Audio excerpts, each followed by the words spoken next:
خولی خوار 21 ساڵانی عێراق لە ئاستی دووەم یانەی پێشمەگە لەسەر یاریگای فەرماندەیی تایبەت بەخۆی لە کەشێکی ساردا میوانداری لە مووسڵ کرد.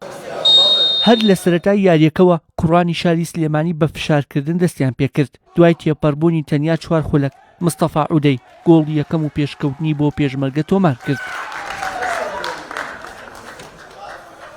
هێرشەکانی پێشمەرگە بۆ سەر گۆڵی میوان بەردەوامیان هەبوو. لە خولەکی 24 حسێن عەلی گۆڵی دووەمیشی بۆ پێشمەرگە زیاد کرد و ئەو نیوەیە بە 2 گۆڵ بە کۆتا هات. لە نیوەی دووەمی یاریەکەشدا پێشمەرگە هەوڵەکانی بۆ تۆمارکردنی گۆڵ بەردەوامی هەبوو. لە خولەکی 54 حسێن عەلی بۆ جاری دووەم بە گۆڵ گەیشت و گۆڵی سێیەمی بۆ پێشمەرگە نووسیەوە.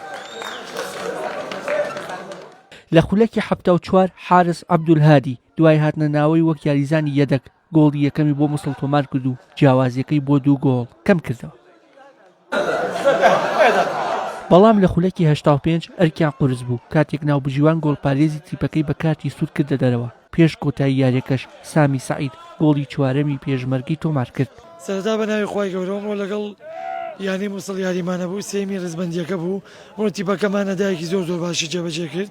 لە ساحەی خۆمان توانیمان بچینە سێمی ڕزبەندی و دەستخۆشی لە سەرجەم یاریزانان نەکەین. هیوادارین لە یاریەکانی داهاتووشدا هەر بە هەمان ئاساییکەین. سپاس بۆخوا ئەو یاریە گرنگی ئەمڕۆمان بەسەکەوتن کۆتایی پێێنا. پشت بەخوا هەوڵێن یاری داهاتوو و سەرجەم یاریەکان بە بنەوە کۆتایی پێبێنین بۆ نزیکبوونەوە لە پلەکانی پێشەوە. سەرنجام پێشمەرگە بە 4 گۆڵ بەرامبەر بە گۆڵێک شکستی بە مووسڵ هێنا و بە 26 خاڵەوە پلەی سێمی ڕیزبەندی گروپەکەی گرت. مووسڵیش بە 24 خاڵەکەیەوە بۆ خانەی پێنجەم دابەزی. وشار محەممەد کەناڵی ئاسمانی پەیە سلێمانی.